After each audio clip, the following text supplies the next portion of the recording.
चलो बच्चों, आज हम लोग इलेक्ट्रिक फील्ड का एक बहुत ही इम्पोर्टेंट टॉपिक इलेक्ट्रिक डाइपोल पढ़ने जा रहे हैं। तो जल्दी से शुरू करते हैं। इलेक्ट्रिक डाइपोल क्या है और उसके चलते जो फील्ड डेवलप होता है उसका फील्ड का इंटेंसिटी क्या होगा डिफरेंट पोजीशन पर। तो सबसे पहले चलते हैं इलेक्ट्रिक डाइपोल। इलेक्ट्रिक जैसा कि नाम से परिचित है, आप लिखा हुआ है नाम इलेक्ट्रिक डाइपोल। डाई मतलब क्या होता है? दो। अब पोल मतलब दो, यानी दो सेंटर होगा जहाँ से फोर्स लग रहा होगा। इलेक्ट्रिक मतलब इलेक्ट्रिक की जहाँ बात आती है तो हम चार्ज की बात करते हैं, यानी पोजीशन ऑफ दो चार्ज होगा और दोनों चार्ज से फोर्स ऑफ अट्रैक्शन किसी पॉइंट पर लग रहा होगा। ये नाम से जहाँ तक बताता है। तो चलिए, एक्चुअल में ऐसा ही है। ये इलेक्ट्रिक डाइपोल क्या है? सिस्टम ऑफ टू चार्ज है, एक माइनस चार्ज एक प्लस चार्ज का सिस्टम है जो एक स्मॉल डिस्टेंस से सेपरेशन में है।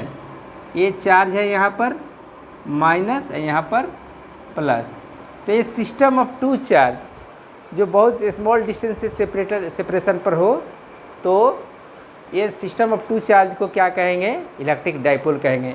यानी ये pair of two equal and opposite charge. यहाँ देखिए क्यू है तो यहाँ भी क्यू है, लेकिन ये प्लस और एक माइनस है। तो आपको समझ में आ गया ये इलेक्ट्रिक डाइपोल क्या होता है। तो इलेक्ट्रिक डाइपोल का डेफिनेशन लिखते हैं। क्या लिखेंगे डेफिनेशन? ये पेयर ऑफ अपोजिट चार्ज क्या होता है इलेक्ट्रिक डाइपोल, इसका डेफिनेशन लिखिए। इलेक्ट्रिक डाइपोल, इलेक्ट्रिक डाइपोल क्या होता है देखते हैं। पहले डेफिनेशन से शुरू करते हैं। A pair of opposite charge, pair of equal and क्या? Opposite charge, pair of and equal and opposite two charges are called, is called अच्छा, इसमें क्या एक और चार्जेज आर सेपरेटेड, उसके बीच में सेपरेशन क्या होना चाहिए? Are separated by a small charge,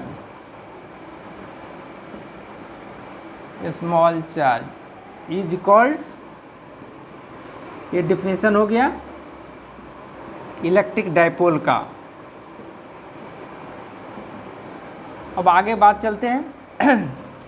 अब यहाँ पर बनाए थे जैसा फिगर ये माइनस क्यू चार्ज है, ये प्लस क्यू चार्ज है। तो ये क्यू माइनस में, ये प्लस में। तो ये दो सिस्टम ऑफ चार्ज जिसके बीच का डिस्टेंस हम 2L लेते हैं, चाहे 2A लेते हैं, क्योंकि इसको जब डिवाइड करेंगे तो दो पार्ट में L में बांटना आसान हो जाए, इसलिए इसकी लेंथ को 2L एज्यूम करते हैं या 2A एज्यूम करके चलते हैं। तो चलो ये बात आपको समझ में आ गई। अब ये आगे बढ़ते हैं। ये इलेक्ट्रिक फील्ड डेवलप करेगा। तो ये किस प्रिंसिपल, किसी इलेक्ट्रिक फील्ड जब ये डेवलप करता है किसी पॉइंट पर, तो इसका दोनों चार्ज का प्रभाव रहता है और दोनों चार्ज इसके चलते जो इलेक्ट्रिक फील्ड हुआ और इसका इलेक्ट्रिक फील्ड हुआ, दोनों का वेक्टर सम होता है ना, वही किसी पॉइंट पर इलेक्ट्रिक फील्ड का रिजल्टेंट इंटेंसिटी होता है। तो ये बातें अब आगे बढ़ते हैं, इसको मिटा देता हूँ। तो ये किस प्रिंसिपल पर काम क्या करता है? तो प्रिंसिपल ऑफ सुपरपोजिशन, प्रिंसिपल्स ये उस पर काम करता है। तो इसके आगे अब चलेंगे तो नया एक वर्ड आएगा इलेक्ट्रिक डाइपोल। ये तो electric dipole moment, electric dipole moment पढ़ेंगे। डाइपोल मोमेंट अब ये क्या है? अब है तो इसकी लंबाई और इसमें से कोई भी एक चार्ज का मैग्नीट्यूड, यानी इसको डाइपोल मोमेंट को P लिखते हैं। क्या लिखते हैं? स्मॉल p से इंडिकेट किया जाता है। तो P बराबर होता है Q into 2L, Q into TL होता है, इसी वेक्टर क्वांटिटी होता है। वेक्टर क्यों होगा, इसका डायरेक्शन क्या होगा, आगे देखते हैं। पहले इसको लिखते हैं।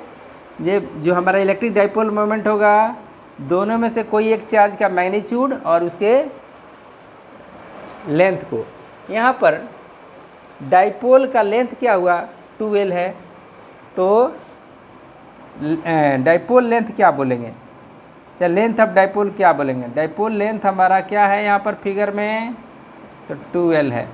तो आप देखिएगा ये either of charge and dipole length क्या प्रोडक्ट को क्या कहते हैं, डाइपोल मोमेंट कहते हैं। तो इसका डेफिनेशन भी लिख लेते हैं। तो इलेक्ट्रिक डाइपोल मोमेंट क्या होता है, electric dipole moment, electric dipole moment को कैसे डिफाइन करते हैं, dipole moment is defined as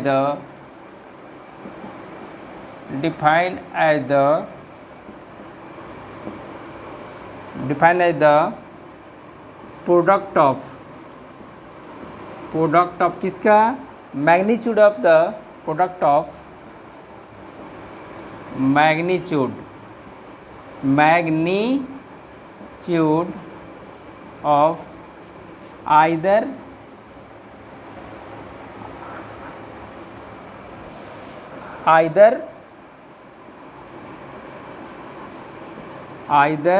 charges, either magnitude of either charges and dipole length और मैग्नीट्यूड ऑफ आइदर चार्जेज दोनों का प्रोडक्ट के बराबर होता है। तो P इक्वल टू हो गया Q इंटू 2L। यह वेक्टर क्वांटिटी है, इसका डायरेक्शन क्या होगा जस्ट बताएंगे, क्यों इसका डायरेक्शन है वो भी समझेंगे। तो अब इसका डेफिनेशन हो गया, अब इसका यूनिट चाहिए, तो यूनिट क्या होगा, SI यूनिट ऑफ P यानी डाइपोल मोमेंट क्या होगा, तो ये Q का यूनिट है, लेंथ का यूनिट, तो Q का यूनिट क्या होगा कूलम्ब, और लेंथ का यूनिट क्या होगा मीटर, तो इसका यूनिट हो जाएगा कूलम्ब मीटर। बहुत आसान चीज़ है। अब इसका डायमेंशनल फार्मूला क्या होगा, क्योंकि अब डायमेंशनल फार्मूला भी पूछा जाता है। तो डायमेंशनल फार्मूला किसका, डाइपोल मोमेंट का, P का, तो हम निकालेंगे। तो देखिए Q का मतलब इलेक्ट्रिक चार्ज और लेंथ का मतलब लेंथ, तो यहाँ पर चार्ज इंटू लेंथ क्या लिखेंगे, चार्ज इंटू लेंथ का हमारा डायमेंशन लिखेंगे तो हो जाएगा। अब इसमें क्या होगा, ऊपर मिटा देता हूँ और जल्दी से लिख देता हूँ। तो चलिए अब क्या है ना, अब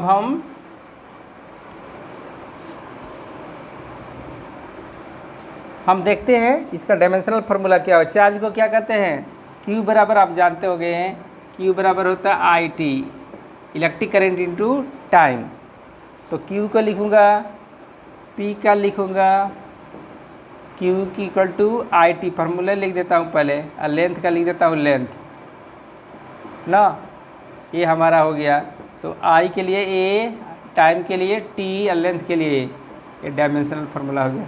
तो हम लोग बेसिक चीज़ जो सिंपल ऑब्जेक्टिव क्वेश्चन पूछेगा, जो डायमेंशनल फार्मूला क्या है, यूनिट क्या है, उसका डेफिनेशन क्या है, उसका सिंबल क्या है, ये सब छोटी छोटी बातों को जान गए। अब क्या है ना, जो इलेक्ट्रिक फील्ड ये निकाला जाता है इसका डिफरेंट पोजीशन पर, जो दो पोजीशन बहुत ही इम्पोर्टेंट है, एक है एक्सियल लाइन और एक है इक्वेटोरियल लाइन। तो चलिए एक्सियल लाइन क्या होता है, चलिए ये है, आप देख लीजिए, ये मैं आपको बना दिया इलेक्ट्रिक डाइपोल, माइनस चार्ज वाला, यहाँ पर प्लस चार्ज वाला। तो एक लाइन जाता है ऐसे, जो दोनों पोल से पास करते हुए, दोनों चार्जों से पास करते हुए आइदर साइड में जाता है, इसको क्या कहेंगे, एक्सियल लाइन। एक्सियल लाइन का मतलब समझ जाइए। और दूसरा क्या होता है, ये आपका इलेक्ट्रिक डाइपोल है, ये है माइनस चार्ज या ये है प्लस चार्ज, ये है माइनस चार्ज और ये है प्लस चार्ज। अब इसका कोई मिडिल पॉइंट होगा, सेंट्रल पॉइंट होगा, एक लाइन जो पास करता हो कहाँ से, तो इसका सेंट्रल पॉइंट से, और यहाँ पर कितना एंगल बनाता होगा, 90 डिग्री। तो इस लाइन को कहेंगे equatorial line, equatorial equatorial line. अब क्या है ना, आपको समझने के लिए बोल दें, यदि आप किसी कार्टेशियन कोऑर्डिनेट में हम इस तरह रख दें डाइपोल को, तो एक्स एक्सिस क्या हो गया, एक्सियल लाइन, ओरिजिन पर इसका सेंटर हो, तो वाई एक्सिस क्या काम करेगा, तो इक्वेटोरियल लाइन की तरह काम करेगा।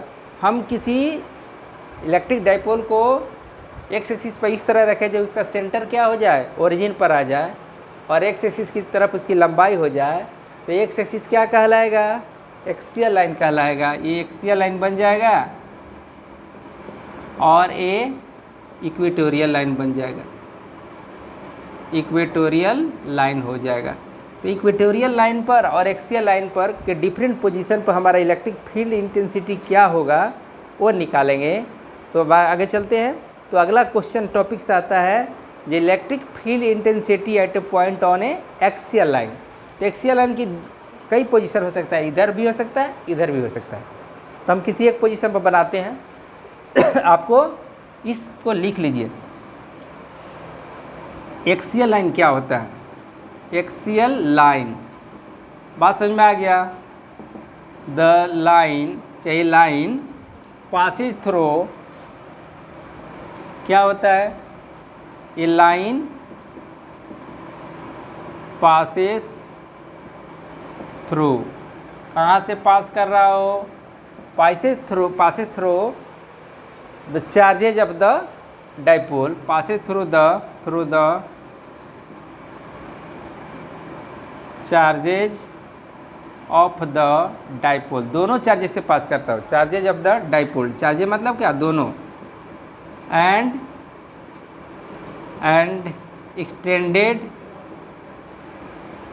एक्सटेंडेड क्या हो, आइदर साइड हो। आइदर साइड मतलब क्या हुआ, दोनों तरफ हो, आइदर साइड्स। बात समझ में आ गया। तो ये हुआ एक्सियल लाइन, फिगर भी लिखा हुआ है। अब ये इक्वेटोरियल लाइन है, तो लिख देता हूँ। इक्वेटोरियल लाइन क्या है, इक्वेटोरियल लाइन क्या होगा, तो ये line Passage through the centre of the dipole, ये सेंटर होता है मिडिल पॉइंट को। ये लाइन कहाँ से पास कर रहा हो, line passes through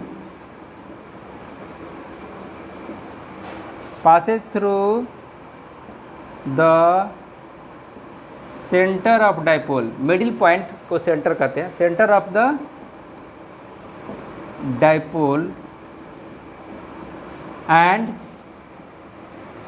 perpendicular to its dipole, its length का मतलब डाइपोल लेंथ के परपेंडिकुलर हो, तो ये इक्वेटोरियल लाइन होगा। अब क्या है ना, अब हमको इलेक्ट्रिक फील्ड इंटेंसिटी क्या करेंगे, इसके एक्सियल लाइन पर किसी पॉइंट पर निकालेंगे, और इलेक्ट्रिक फील्ड किसी पॉइंट ऑफ इक्वेटोरियल लाइन के किसी पॉइंट पर निकालेंगे। तो उसका मैग्नीट्यूड और डायरेक्शन क्या हो, ये एग्ज़ाम के लिए बहुत इंपॉर्टेंट है। जनरली 11 और 12 के एग्ज़ामों में ये क्वेश्चन बार बार पूछा करता है, और ये इलेक्ट्रिक फील्ड के चलते भी पूछा जाता है, इलेक्ट्रिक पोटेंशियल के लिए भी पूछा जाता है। तो यदि आप एक इलेक्ट्रिक फील्ड निकाल लेते हो तो इलेक्ट्रिक पोटेंशियल भी निकालना उसी तरह से कैलकुलेशन चलेगा। तो चलिए अब निकालते हैं electric field intensity at a point on axial line. वो क्वेश्चन पूछा जाता है, तो मिटा दें। तो चलिए अब क्या है ना, electric field intensity at a point on A axial line पढ़ेंगे, उसके बाद में पढ़ेंगे एक्सियल लाइन। तो बढ़िया से समझने की कोशिश कीजिएगा, बहुत सिंपल है एक्सियल लाइन पर, और इक्वेटोरियल लाइन भी सिंपल है। हम दूसरे मेथड से कराएंगे, वेक्टर मेथड से कराएंगे, वेक्टर रिजोल्यूशन मेथड से कराएंगे, तो आपको बहुत आसानी से समझ में आ जाएगा। तो पहले एक्सियल लाइन पर इलेक्ट्रिक फील्ड इंटेंसिटी, हम EFI लिखेंगे बाद में, इंटेंसिटी एट ए पॉइंट कहाँ पर, on A axial line, axial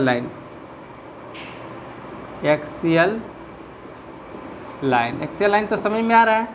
अब चलिए एक फिगर बनाता हूँ। ये फिगर हो गया, थोड़ा बड़ा फिगर बनाता हूँ।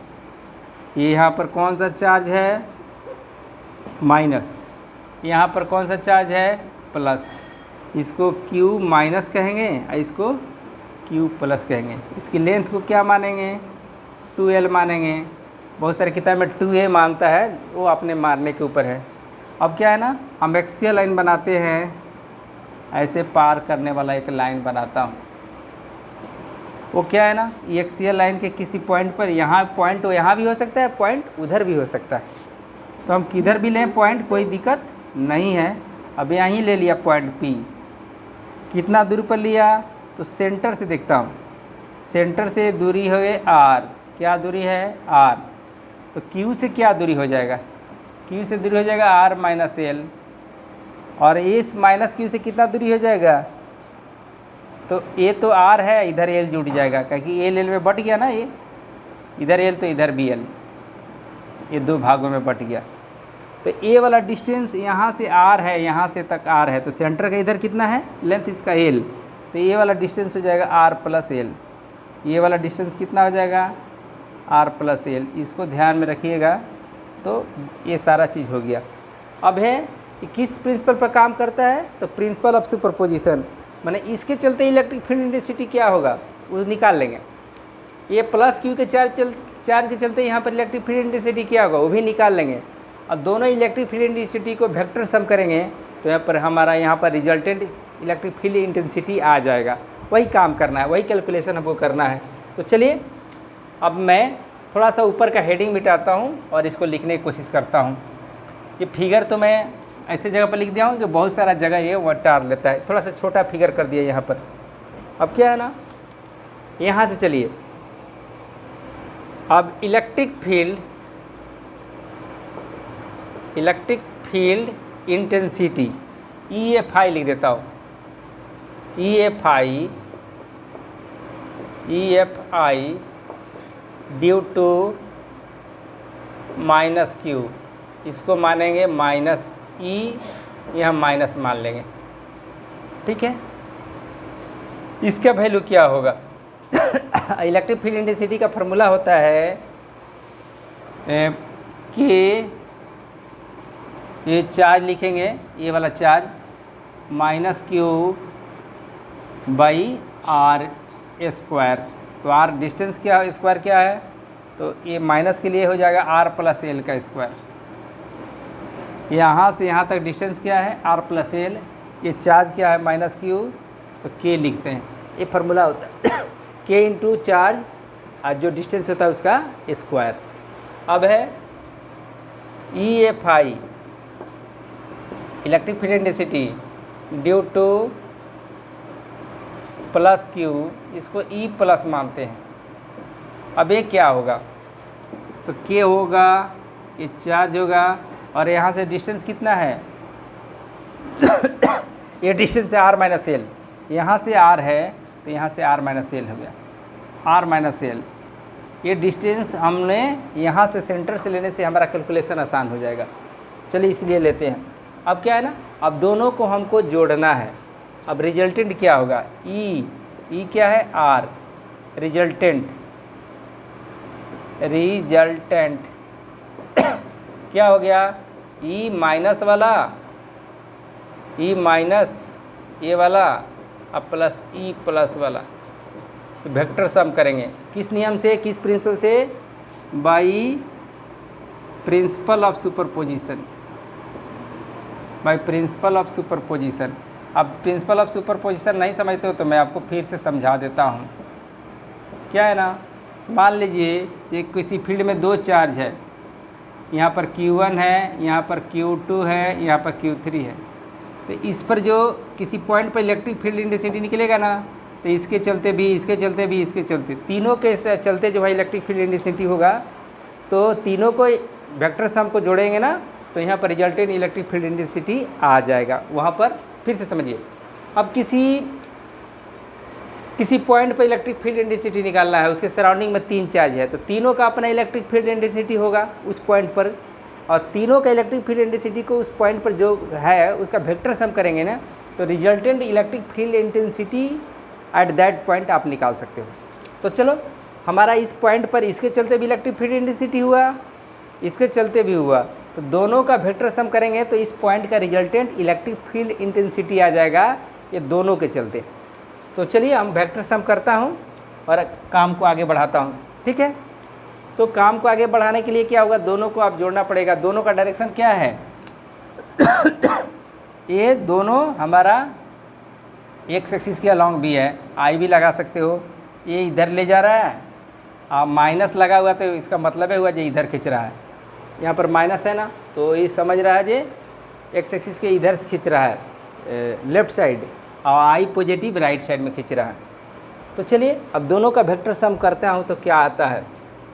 तो ई आर बराबर क्या लिखेंगे, E minus plus E plus ना, तो जोड़ते हैं तो देखो क्या हो जाएगा। ई माइनस वाला क्या होगा, कोई जोड़ में हम तो किसी को आगे पीछे रख सकते हैं, ये प्लस रखते हैं, इसको माइनस रख देता हूँ, कोई दिक्कत नहीं। अब क्या है ना, प्लस वाला क्या है, के क्यू आर माइनस एल का स्क्वायर प्लस ना, ये क्या होगा, के क्यू आर प्लस एल का स्क्वायर, यहाँ माइनस है तो माइनस है, तो ये प्लस माइनस क्या कर देगा, यहाँ प्लस है ये माइनस है तो माइनस कर देगा। तो इसको के क्यू आर माइनस एल का स्क्वायर माइनस के क्यू आर प्लस एल का स्क्वायर। अब इसको हमको कैलकुलेशन करना है तो थोड़ा सा मिटाना होगा, तो मैं ऊपर वाला चीज़ को मिटा देता हूँ, आप इसको लिख लीजिएगा। चलिए आगे हम इसका कैलकुलेशन करता हूँ, ये वाला हटा देता हूँ, अब इसको बढ़िया से आपको समझा लिख देता हूँ, कैलकुलेशन निकाल देता हूँ। तो चलो बच्चों, अब इसमें क्या आएगा, आपको बहुत मैथ आता है, आसानी से मैं जानता हूँ ना। के क्यू यहाँ पर भी है, के क्यू यहाँ पर भी, तो कॉमन ले लिया, के क्यू कॉमन ले लिया, तो 1 आर माइनस एल का होल स्क्वायर, यहाँ है 1 आर प्लस एल का होल स्क्वायर। अब एलसीएम लेके इसका कैलकुलेशन कीजिए, कैलकुलेशन ही रह गया और क्या है, ये एलसीएम लेंगे तो दोनों अलग अलग चीज़ है, तो दोनों को मल्टीप्लाई कर देंगे ना, ये दोनों को मल्टीप्लाई कर देंगे। अब इससे ए वाला चीज़ से इसको डिवाइड करेंगे तो ए वाला तो कट जाएगा, ए वाला बचेगा, इसको 1 से मल्टीप्लाई करेंगे तो उतना ही होगा। तो बच्चे वाला मैं तो आपको आता है इसलिए मैं इसको छोड़ दे रहा हूँ माइनस। अब इससे इसको डिवाइड कीजिएगा तो ए वाला कट जाएगा, ए वाला बचेगा, ए वाला से 1 से इंटू करेंगे तो ये वाला हो जाएगा आर माइनस एल का होल स्क्वायर। ये थोड़ा सा आप अलजेब्रा का कैलकुलेशन जानते हैं तो बहुत आसानी से, ए प्लस बी का होल स्क्वायर ए माइनस बी का होल स्क्वायर, तो एक फार्मूला होता है ए प्लस बी का होल स्क्वायर माइनस ए माइनस बी का होल स्क्वायर इक्वल टू होता है 4ab। अब तोड़ के देखिएगा वही आएगा। तो हम काम को छोटा रखने के लिए इसको डायरेक्ट बैठा लेंगे। अब आगे बढ़ते हैं, देखिए क्या आता है, के क्यू हो गया, ऊपर में हो गया 4RL, अब नीचे में हो गया ये दोनों का, दोनों पे स्क्वायर है, तो देखिए ए स्क्वायर बी स्क्वायर, तो हम लिख सकते हैं ए बी का होल स्क्वायर, लिख सकता हो ना। तो दोनों का होल स्क्वायर करेंगे, R minus L R plus L का होल स्क्वायर करेंगे तो क्या होगा, होल स्क्वायर करने के लिए इसको दूसरा ब्रैकेट फ्लावर ब्रैकेट दे दिया, स्क्वायर कर दिया। अब इसको ए माइनस बी या A plus B, A minus B और ए प्लस बी, तो क्या A square minus B square direct लिख दें, आपको इतना ज़रूर आता होगा। और के क्यू इंटू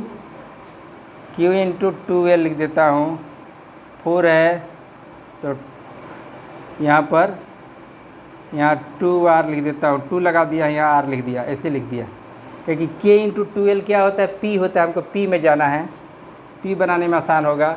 ए square minus B square, R square minus L square हुआ।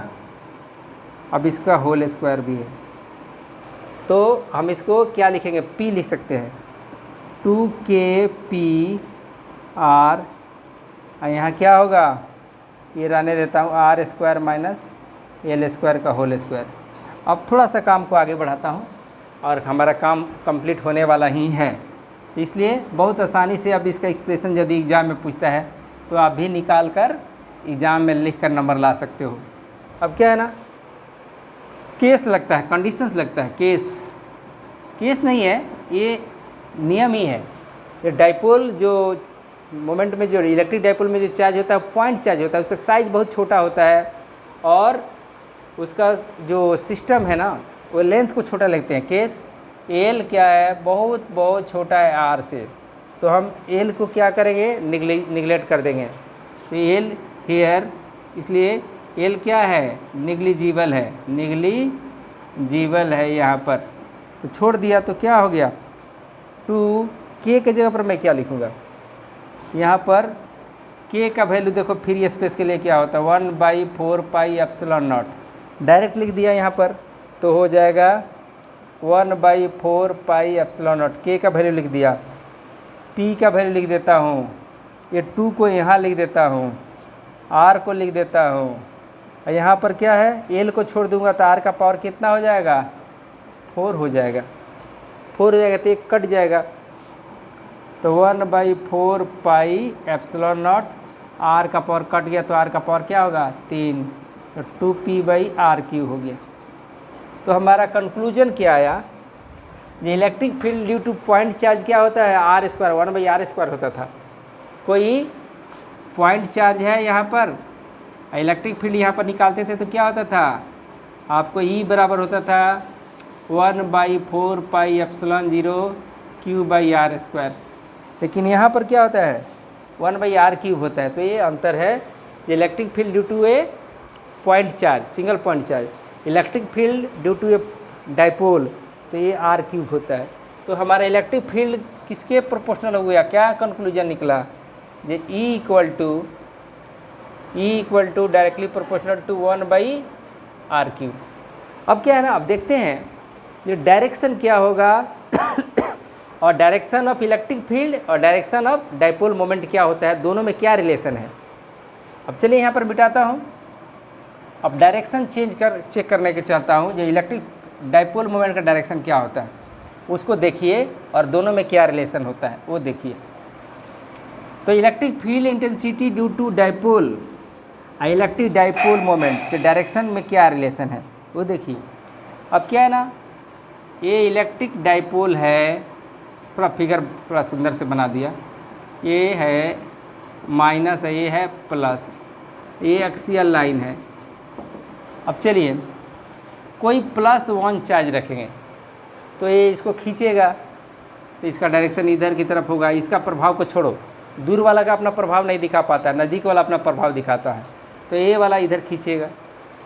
अब यहाँ पर कोई +1 चार्ज रखेंगे तो ये इसको रिप्लेस करे, मूव करेगा, पुश करेगा।